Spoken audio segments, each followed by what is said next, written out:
Welcome to Ebony Live.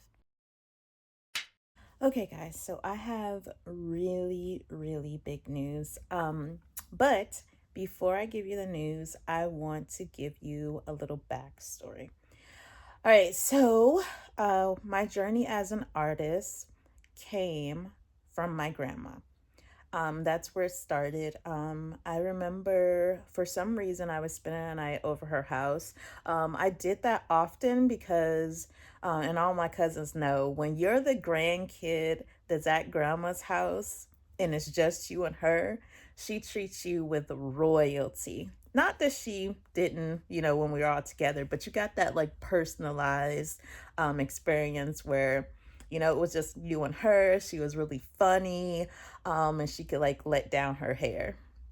And so I was about 5 years old, and she was cooking breakfast. And so she was at the stove, and there was this chair that was in a corner by the stove that I used to love to sit at because I could look out the window. My grandma had a garden, and so there was always like squirrels and bunny rabbits and different animals there, and I always loved animals. So I would sit there and see if I could spot one. And so while she was making breakfast, I'm about to tell my age. I was, look, I was about to say reading the comic, but I was too young to read. So I was just looking at the pictures. I was obsessed with Garfield. I used to love Garfield. I still kind of do. And so I was drawing him. Me and my grandma used to play tic-tac-toe. And so there was paper and a pencil on the kitchen table. And I remember I was just drawing Garfield. And so my grandma was about to ask me a question or something, and she looked down and she said, "Where'd you get that?" And she was talking about my drawing. I was like, "What do you mean? I drew that." And she said, "No, you didn't." And I said, "I did." And she said, "Well, then draw another one." And so I looked at the next, cartoon over, and I drew that. And she said, "Oh my God, you are so great. Like, you're an artist." And I remember thinking in my head, like, what are you talking about? Everybody can do this. What do you mean? And also, what's an artist? Because I have learned about like author and illustrator, but I don't think I've ever heard of the term artist until my grandma said it. Um, and so fast forward, I was about 8 in the third grade. Shout out to Miss Mark at Cleveland Elementary School. She was my favorite teacher. And she took us all to Butler Art Museum. That was the first time I ever been to a museum. That was the only time that I really saw art outside of like Bob Ross and different illustrations and books.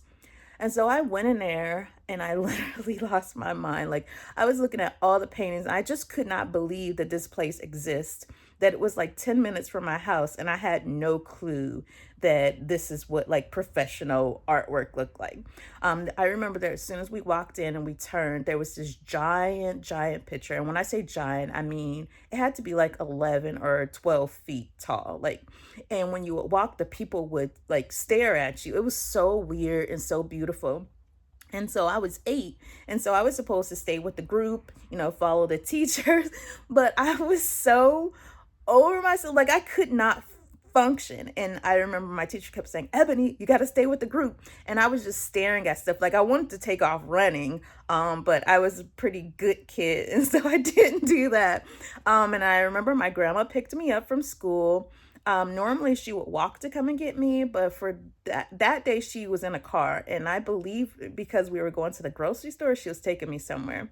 And I remember that I was just like, "Gran, you won't believe what I saw," and tell her about this painting and that painting. And my grandma's not really into art all that much.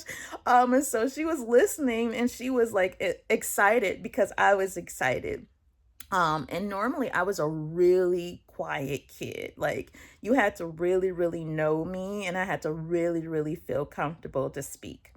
And so I was letting it all out, and she was just like looking at me shocked. And I said, "One day, Gran, my artwork is going to be at Butler Art Museum." And she paused and she stared at me and she was like, "You know what, baby? It sure will." And my family knows that grandma was, what she said was kind of law. And so the fact that she co-signed this and confirmed that yes, this will happen, I completely 100% believe that it would. And that's the magic about children. You give a 3-year old a cape and you can't convince them that they can't fly. And then, when you get older, society, family, friends, they put that fear in you, and then you think things aren't accomplishable, if that's a word. But fast forward to adulthood, 40s, I submitted artwork to this art organization. And then I realized that the opening reception was going to be held at Butler. So I was so emotional, like, oh my God, Gran, like it happened, dream fulfilled, at least one of them.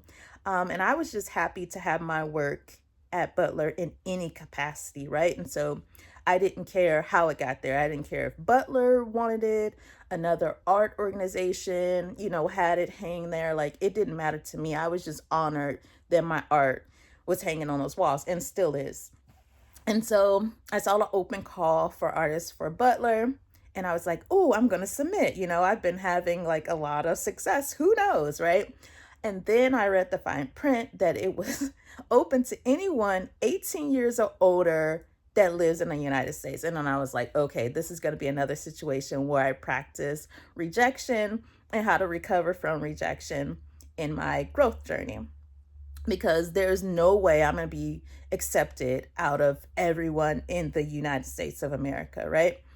And I didn't know this show existed. So the times that I've seen like open call for Butler, it has been you had to live like in Youngstown or surrounding areas. So I didn't even know they offered this. And so I submitted 3 pieces, ran it by some of my cousins. They were like, do these 3 pieces. I trust their instinct, and I submitted them. And because my anxiety is so high, I have to submit and then distract myself from it, or I will worry myself to death. And so yesterday, I got an email. And when you're rejected, I've been rejected twice so far. When you're rejected, you get like an email saying like, thanks so much for your participation. Like, it was a really hard decision. And Butler started out something similar to that. And so I like took a deep breath to work on handling that rejection. And I was thinking in my head, I will try again next year. Now that I know this show exists, they offer this every year, I'll try again, give me something to look forward to.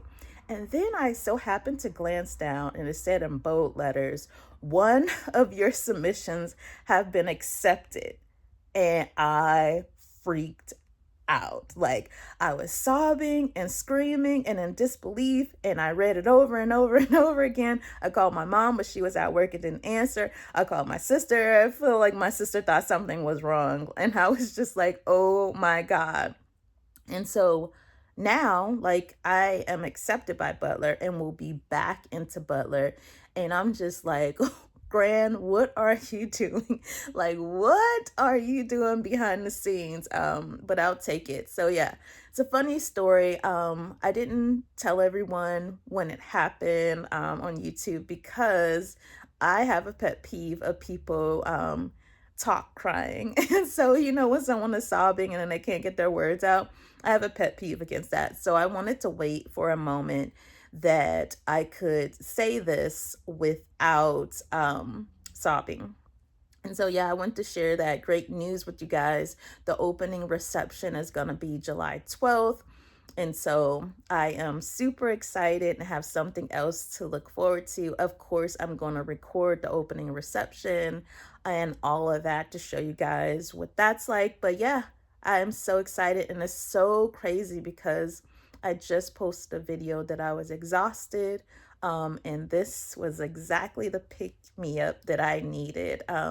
So yeah, thanks for listening. I'm so excited, and I will see you guys next time. Bye. Like, share, hit that notification bell, and subscribe. See you guys at the next show.